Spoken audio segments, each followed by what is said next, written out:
반갑습니다. 찬익쌤입니다. 이번 영상에서는 북부 아메리카의 통합과 분리에 대해서 알아보고 해당 단원의 수능 기출문제도 풀어보도록 하겠습니다. 바로 가시죠!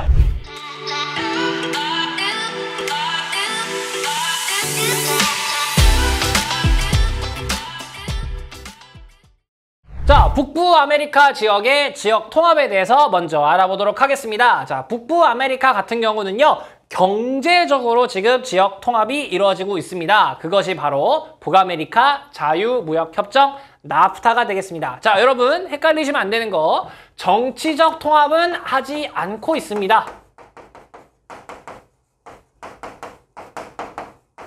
네, 오로지 경제적으로만 통합을 하고 있다는 거 체크해 주시면 되겠습니다. 자, 1994년입니다. 캐나다, 미국, 멕시코가 서로 자유무역협정에 승인을 해서 발효가 됩니다. 그래서 세 국가의 관세가 없어져서 재화 서비스의 자유로운 이동이 가능해졌습니다. 자, 여기 멘트에서 헷갈리시면 안 되는 게 있습니다. 자, 나프타는 FTA죠. FTA니까 서로 우리끼리, 회원국끼리 관세를 없앤 겁니다. 자, 여기 재화와 서비스가 자유롭게 이동이 가능해졌다는 건 무역이 활발해졌다라고 이해를 해주시면 될 것 같습니다. 자, 우리가 배웠던 유럽연합처럼 노동력이나 아니면 생산 요소가 사실 노동력이죠. 이런 이동이 자유로운 게 아닙니다. 네, 혹시 텍스트가 헷갈리실 수 있으니까 부연 설명을 좀 해드립니다. 관세를 없애서 재화 서비스의 무역이 활발해졌다라고 생각을 해주시면 될 것 같습니다. 선생님이 하나만 조금 체크를 해드리고 갈 게 있어서 중간에 이렇게 영상을 삽입하게 됐습니다. 자, 북아메리카 자유무역협정.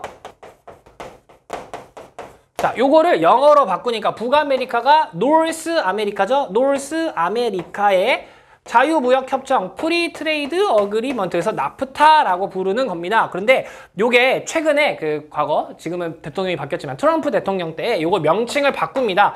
어떻게 바꿨냐면요. United States America하고 멕시코하고 캐나다의 어그리먼트야라고 이름을 바꿉니다. 그래서 나프타가 USMCA로 이름이 바뀌었습니다. 그래서 아마 이 두 가지 표기를 공동으로 할 것 같습니다. 그래서 이거 두 개 다 알아두시면 좋을 것 같습니다. 참고사항으로 알아두세요.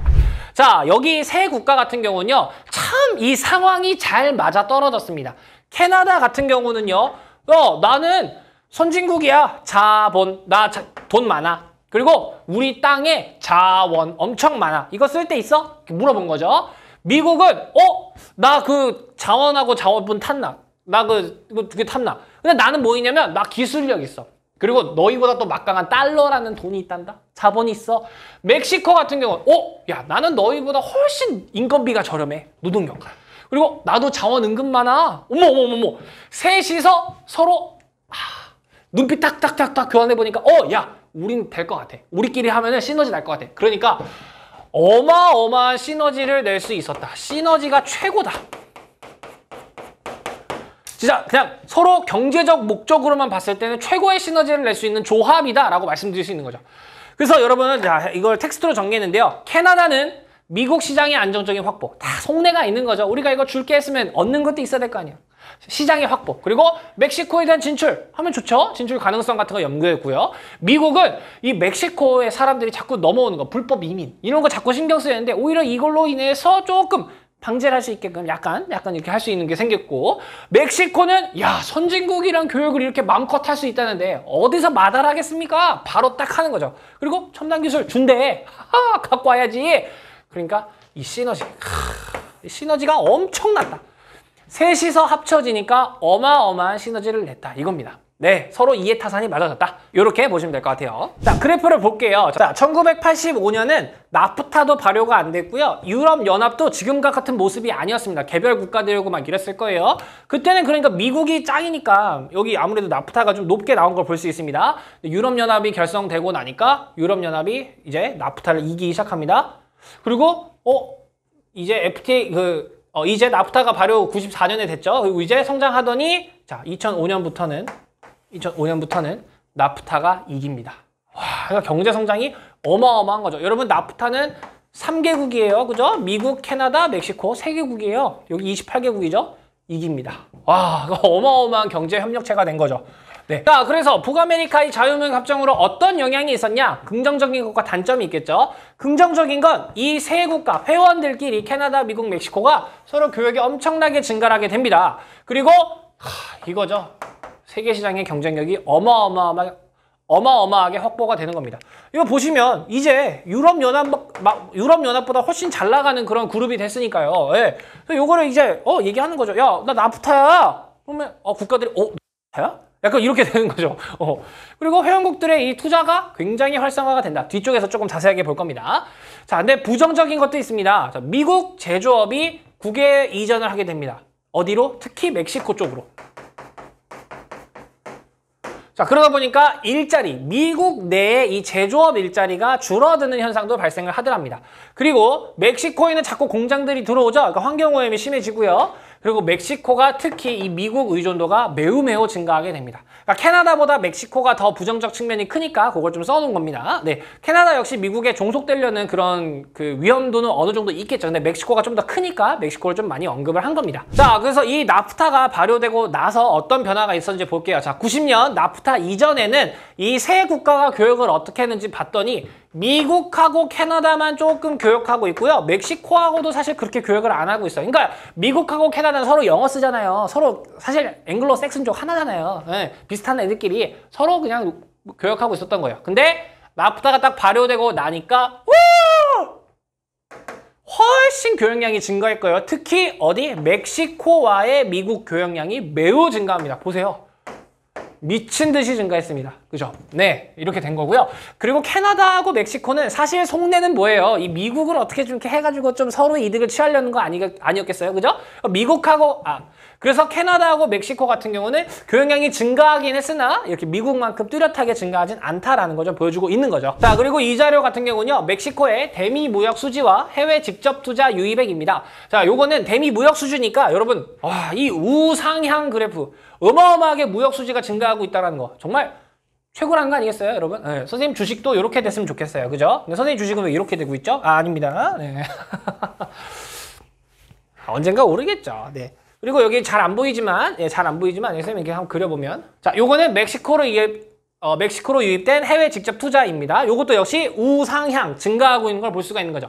자, 어떤 사례가 있냐면요. 자, 예를 들어 직접적인 예시는 아닙니다만은 여러분들의 이해를 돕고자 실질적인 기업명을 한번 써보도록 할게요. 자, 현대자동차라는 기업이 있어요. 자, 근데 이 현대자동차가 미국 시장에 진출을 하고 싶어요. 미국에 자동차를 많이 팔고 싶은데, 자, 우리나라에서 자동차를 만들어가지고 수출을 하죠. 그래서 미국으로 수출을 합니다. 미국으로 수출을 하면은 뭐가 붙냐면 관세가 붙어요. 세금이 붙는다는 거죠. 자, 이 세금이 꽤 커요. 여러분, 기업은 돈을 버는 사람들이라 그래요. 이 세금에 자기가 돈 버는 게 줄어들면 아깝잖아요. 무슨 생각을 할까요? 공장을 그냥 미국에 지어버려야겠다라는 생각을 하겠죠. 그래서 미국에 지으려고 봤더니 어머, 미국 땅값은 왜 이렇게 비싸? 아이고, 미국에 있는 사람들 인건비는 왜 이렇게 비싸? 그러고 봤더니 어머! 안녕, 나는 멕시코라고 해. 나 얘네랑 나프타인데. 나프타. 이러고 있는 거야. 어머, 그러면 여기 멕시코에다가 공장을 지으면 여기서 만들어진 제품, Made in Mexico라는 제품은 미국으로 팔 때 관세가 안 붙는다는 거죠. 그럼 미국보다 이쪽에다 투자하려고 하겠죠? 그러니까 해외 직접 투자가 자꾸 늘어나는 거예요. 물론 현대자동차가 직접적으로 공장을 짓진 않았습니다만은, 이해를 돕기 위해서 예시를 이렇게 들어드렸습니다. 자, 그래서 이 멕시코 지역에 이 공장들이 굉장히 많이 생기고 있습니다. 멕시코 정부도 이 기업들을 많이 유치하려고 노력을 하고 있습니다. 어디에 할까요? 지리잖아요. Where? 어디에다가 공장을 유치하려고 할까요? 바로 이 미국과 멕시코의 국경선 근처에다가 어마어마하게 공장들을 짓는 겁니다. 그러니까 이 지역에 있는 도시들이 빠르게 성장하고 있는 모습을 보여줘요. 왜 여기다가 할까요? 미국이나 캐나다 같은 자원 같은 거 수입해 옵니다. 아니면 해외에서 이렇게 수입을 해요. 원료나 자재 같은 거를 수입해 옵니다. 그래서 공장에서 막 제품을 만들고 완제품은 미국에다 갖다 파는 거예요. 네, 그래서 이렇게 하다 보니까 멕시코가 아까 보셨다시피 해외 직접 투자도 늘고 대미 무역 수지도 굉장히 증가하고 있고 그걸 보여주는 겁니다. 그런데 이렇게 되니까 미국의 해외 의존도, 그 미국의 의존도가 커진다라고 말씀드렸죠. 그것도 같이 이루어지고 있는 거죠. 그래서 지금 여기 보시는 것처럼 멕시코가 미국 국경선 근처에 이렇게 공장들을 많이 유치해가지고, 여기 공장 개수 보이시죠, 여러분? 공장들, 이런 걸 유치해서 하고 있는 것을 마킬라도라라고 얘기합니다.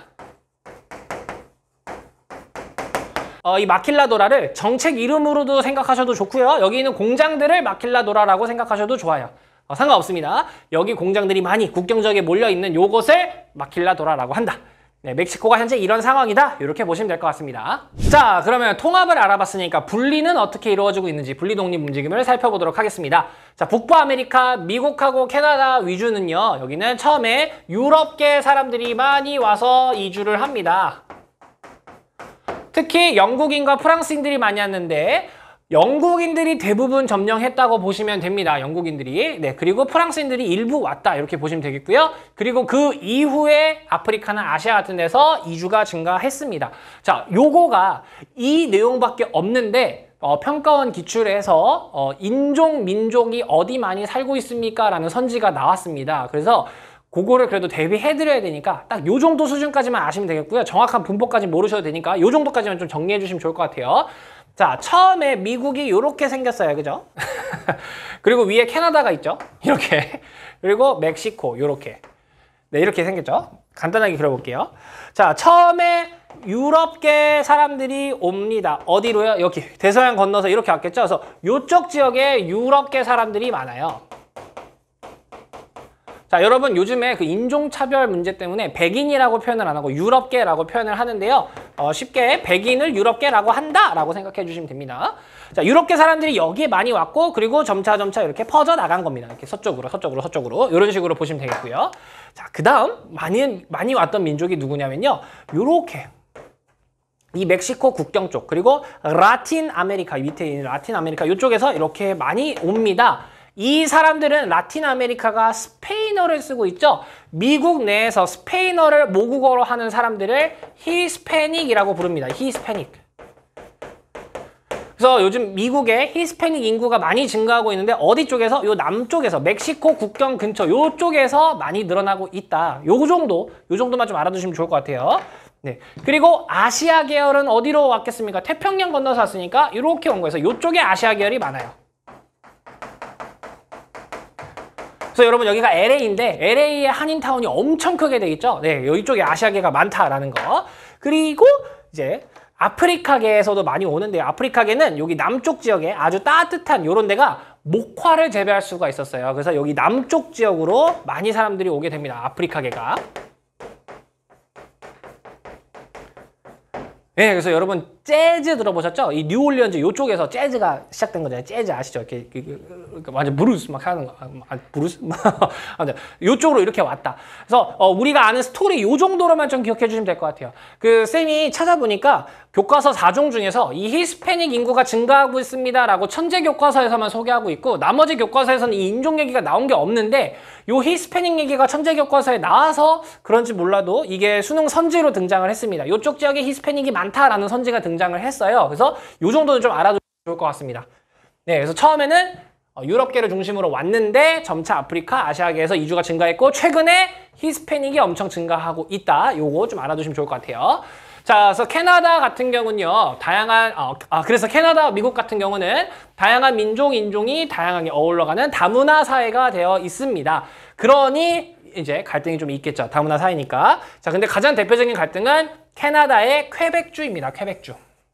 자, 여기는요, 캐나다가 영어를 쓰고 있잖아요. 근데 여기는 프랑스의 식민지배를 받아가지고 프랑스어를 써요. 그래서 여기 퀘벡주의 대다수가 프랑스 정착민의 후손이라서 프랑스 생활 방식도 고수하고 프랑스어까지 공용어로 공표가 됩니다.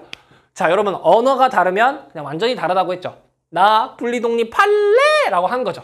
그래서 퀘벡주가 분리독립이 핫한 데다.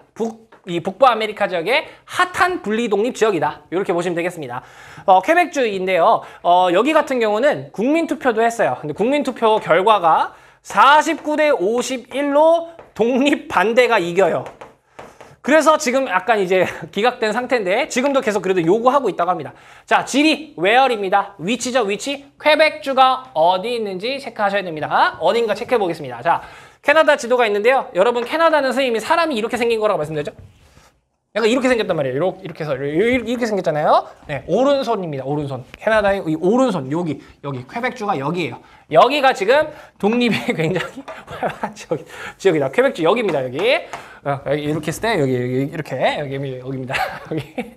여기다. 여기가 분리 독립이 심각하게 이루어지고 있다. 체크해 주시면 될 것 같습니다. 자, 그리고 미국도 조금 이제 분리 독립을 희망하는 곳이 있는데요. 어디냐면 캘리포니아.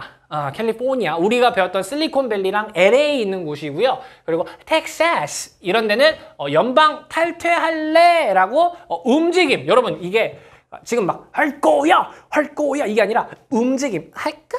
약간 요런 정도예요. 심각하게 받아들이실 건 아니고요. 왜냐면 캘리포니아가 어마어마한 국내 총생산입니다. 이거 캘리포니아 주죠, 여러분. 여기 미국은 50개의 주가 하나의 연방이잖아요. 사실 이 주가 거의 국가 수준이에요. 사실 국가라고 보셔도 돼요. 50개 국가가 하나의 나라처럼 행동을 하고 있는데 이 캘리포니아가 인구가 약 3,900만, 거의 우리나라랑 비슷하죠. 근데 국내 총생산이 세계 6위. 이야, 어마어마하죠. 그러니까 우리는 독립국가 하면은 충분히 할 수 있을 것 같은데? 라는 얘기가 나왔다는 거지. 미국 헌법에 주가 연방에서 탈퇴하는 건 금지라고 돼 있대요. 이렇게 돼 있대요. 그래서 그냥 움직임 정도만 있다. 텍사스도 옛날에는 텍사스 사실 하나의 국가였거든요. 여기도 과거에. 그래서 여긴 또 석유도 많고 하니까 우리도 독립할까? 했다가 그냥 움직임 정도만 있다. 이렇게 보시면 되겠어요. 신조어가 나오긴 했어요. 그 영국이 브리티시잖아요. 그래서 이 영국이 그 EU를 탈퇴하는 건 브렉시트라고 하잖아요. 이거 맞겠죠? 브렉시트. 네. 캘리포니아 캘릭시트라고 해서 또 만들기도 했대요. 근데 그냥 움직임 정도다. 그냥 그렇게만 좀 살펴보시면 될 것 같습니다. 자, 이렇게 해서 내용을 모두 살펴봤습니다. 이제 관련 수능 문제를 풀어볼 건데요. 수능 문제 쭉 보여드릴 테니까 잠깐 정지해 보시고 풀어보시기 바랍니다. 자, 문제 나갑니다.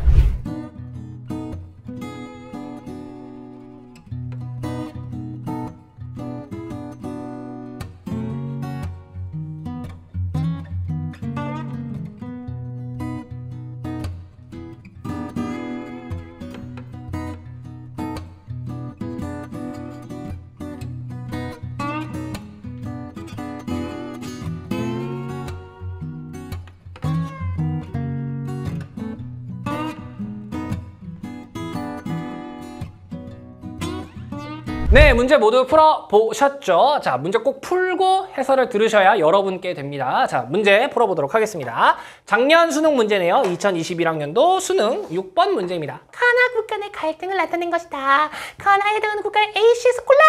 했네요. 자, 볼게요. 북부 지역은 네덜란드어를 쓰면서 소득 수준이 높대요. 남부 지역은 프랑스어를 사용하고 있대요. 그래서 언어가 다르면서 이 언어와 차이와 경제적 갈등으로 굉장히 격차가 심해지고 있는 곳이구나. 어딥니까? 벨기에 얘기하는 거죠?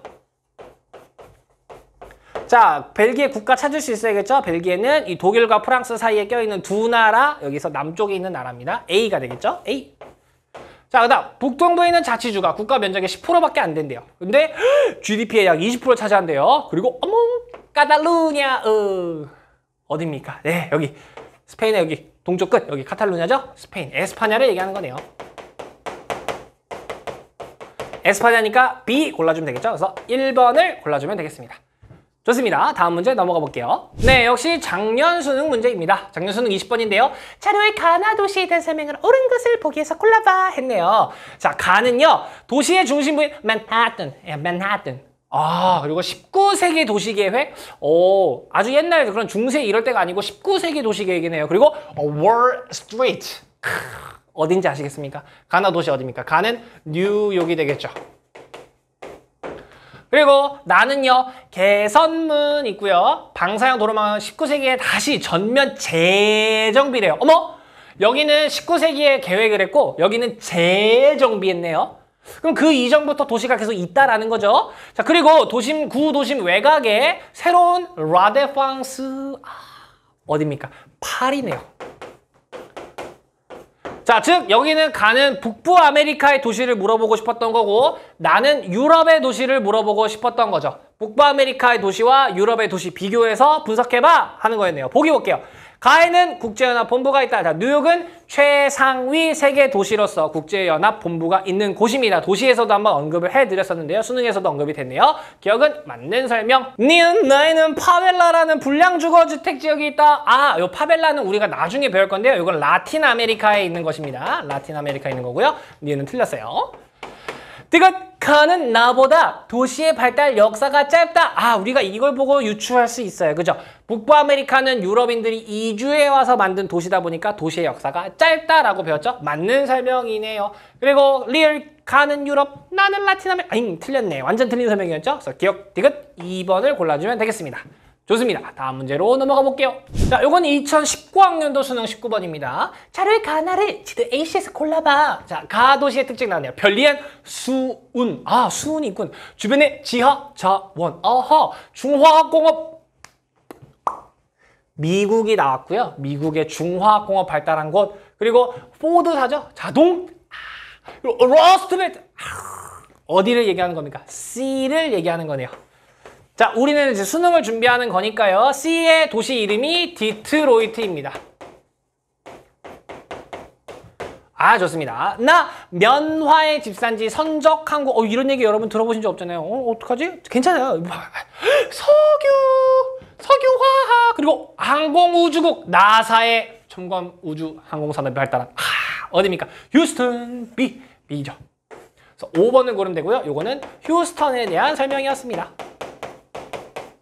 네, 좋습니다. 다음 문제로 넘어가 볼게요. 자, 이번엔 작년 6월 평가 문제입니다. 그래프는 가다 국가 간 수출액을 나타낸 것이다. 이에 대한 옳은 설명을 하고요. 국가 보니까 멕시코, 미국, 캐나다. 아, 요거 뭐 물어보려는 겁니까? 나프타네요, 나프타. 나프타네요, 나프타. 자, 그럼 볼까요? 90년에는 가다 국가끼리만 서로 하고 얘랑은 별로 안 했네. 바로 나왔죠. 아, 원래 친했던 애들끼리 많이 했고 얘네는 지금도 교육을 안 하고 있네. 느낌 오시죠? 그리고 여기랑 이제 교육량이 엄청 늘었네. 가가 미국이고요. 네, 그리고 나가 멕시코가 되겠죠. 그리고 다가 캐나다가 될 겁니다. 자, 이렇게 하고 볼게요. 캐나다는 원자재와 중간재를 수입해 조립하고 다시 마킬라도라. 이거 어디에 대한 설명입니까? 멕시코에 대한 설명이네요. 네, 틀렸죠? 기억 틀렸고요. 니은 가와 다는 국경이 붙어 있다. 맞네요. 네. 멕시코와 미국은 국경이 붙어 있어서 멕시코에 있는 사람이 자꾸 넘어간다 그랬죠. 넘어가려고 해서 그게 좀 문제가 되고 있다. 그리고 많은 이민자들이 오고 있어서 히스패닉 얘기도 해드렸습니다. 자, 멕시코는 가에 비해 항공우주 산업이 발달. 자, 미국의 항공우주 산업을 이길 수 있는 나라가 있을까요? 그죠? 네, 틀렸습니다. 리얼 2017년 미국의 아니군요. 캐나다의 대미국 수출액. 자, 캐나다의 대미국 수출액. 요거 얘기하는 거네요. 3,200이에요. 미국의 대캐나다 수출액 요거네요. 2,821. 이게 더 크다 했네요. 맞네요. 3,200이 더 크죠? 니은 리을 4번을 골라주면 되겠습니다. 좋습니다. 다음 문제 넘어가 볼게요. 작년 모의평가 문제입니다. 다음 글은 유럽과 북부 아메리카의 주요 산업지역. 자, 우리는 준비를 하는 거니까요. 한번 쫙 정리하고 갑시다. 자, 유럽의 공업 역사. 첫 번째, 원료 산지에서 했습니다. 네, 그래서 영국은 정가운데, 그리고 유럽의 본토에서는 라인강 유역의 독일과 프랑스의 안쪽 내륙 지역이었죠. 거기서 하다가 차원이 고갈되네. 그럼 수출입 유입 유리한 데로 가자. 그래서 임해 공업 지역으로 갔죠. 그러다가 최근에는 첨단 산업이 발달하는 산업 클러스터가 발달했습니다. 자, 선생님이 산업 클러스터 5군데는 꼭 기억해달라고 말씀을 드렸죠. 자, 영국의 케임브리지 사이언스 파크 캐만 쓸게요. 그 다음에 소피아 앙티폴리스 소만 쓰겠습니다. 그 다음에 시스타, 그 다음에 오울루. 이 4군데는 첨단 산업 클러스터였고요. 그리고 한 군데가 조금 달랐죠. 제3 이탈리아. 네, 여기는 장인 명품 요거 위주로 또한 발달한 산업 클러스터다. 이렇게 했었고요. 자, 그 다음 북부 아메리카.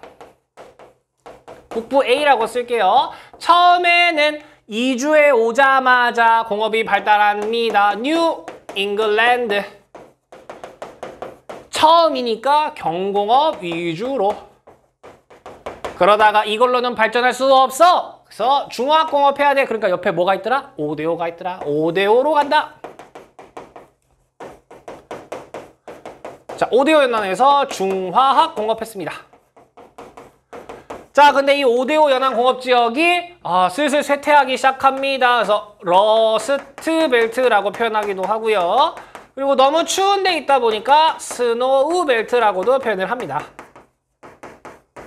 그죠? 네. 자, 그리고 최근에는 이대로는 안 되겠어. 따뜻한 데로 갈래? 그래서 선벨트로 간다 그랬죠. 선벨트 지역에 가서 첨단 산업을 주로 한다.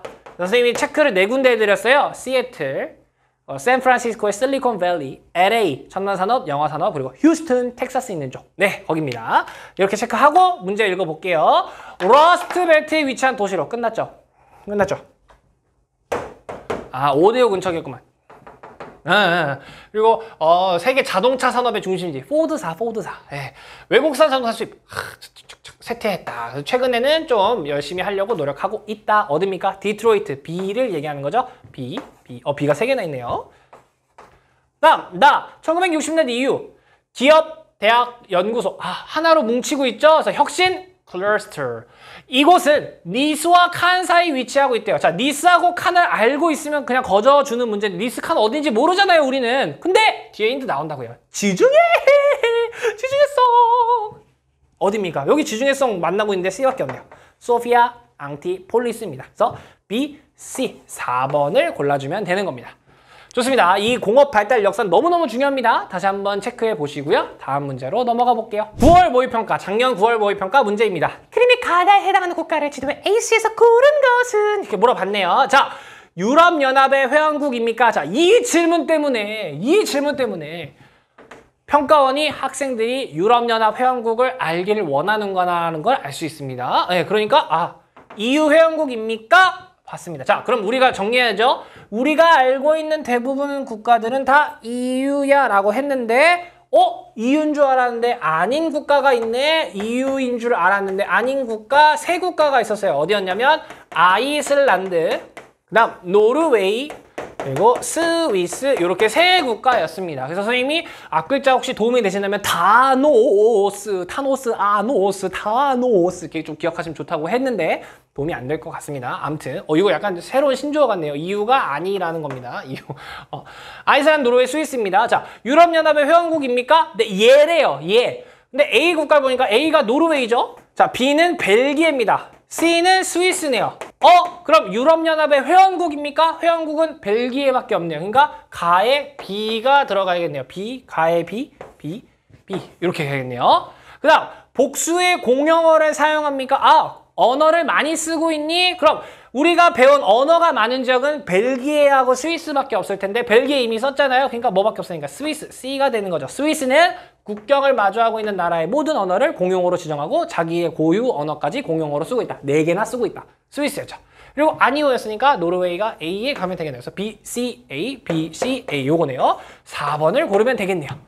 예, 이렇게 하는 겁니다. 그래서 요 질문 때문에 우리가 유럽연합의 회원국과 아닌 곳들을 확실하게 구분할 필요가 있다는 걸 좀 보여주는 문제였습니다. 그래서 확실하게 정리하고 넘어가시길 바랍니다. 다음 문제로 넘어가 볼게요. 자, 2021학년도 수능 9월 모의평가 14번이에요. 가나 산업지역을 고르라고 합니다. 이 지역은 고위도에 위치하며, 자, 일단 이게 힌트예요. 첫 번째, 과거에는 연어 수출항이었대요. 현재 정보통신기술의 첨단 산업 클러스터, 우리가 배운 첨단 산업 클러스터 중에 고위도에 위치한 거구나. 그래서 최근에 테크노폴리스 설립까지 하고 있다고 합니다. 자, 그럼 우리가 배운 첨단 산업 클러스터가 A, B, C, D에 있나 볼까요? 봤더니 다 체크하고 갈게요. A는 네덜란드의 항구에 있는 로테르담 쪽이에요. 자, 근데 지역 이름이 중요한 게 아니라 얘 해안가에 위치하고 있는 곳이죠? 해운, 그러니까 임해공업 지역이 발달한 지역이고요. B는 여기가 우리가 배웠던 오울루고요. 그리고 D는 소피아 앙티폴리스, 소피아만 쓸게요. 그리고 C는 제3 이탈리아죠. 자, 근데 우리가 배운 첨단 산업 클러스터 세 군데라고 배운 거 세 군데라고 할 수 있는데 고위도에 위치했대요. 그러니까 어디입니까? B죠. 올로 테크노폴리스를 얘기하는 거죠. 나 이 지역은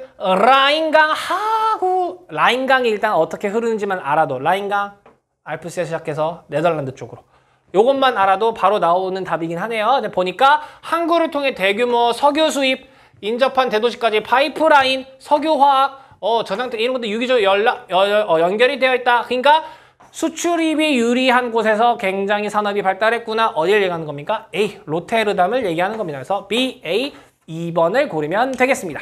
네, 이렇게 해서 유럽과 북부 아메리카의 모든 내용이 끝이 났습니다. 자, 아무래도 선진국이고 전 세계에 영향력을 많이 끼치고 있는 국가들이 있다 보니까 세계지리에서도 문제가 조금 디테일하게 많이 나오는 편입니다. 그래서 선생님이 알려드렸던 내용들 다 꼼꼼하게 체크해 보시길 바라고요. 내용 정리 착실하게 해놓으시면 수능에서 다 맞추실 수 있을 겁니다. 우리 문제 풀어봤던 거 보니까 별거 아니죠? 네, 풀 수 있습니다. 네, 그래서 이렇게 내용 정리 마무리하도록 하겠고요. 이제 7단원인 사하라 이남 아프리카와 라틴 아메리카 파트로 돌아오도록 하겠습니다. 혹시나 궁금한 점이 있으시면 언제든지 댓글 남겨주시고요. 그럼 다음 영상에서 만나요. 파이팅!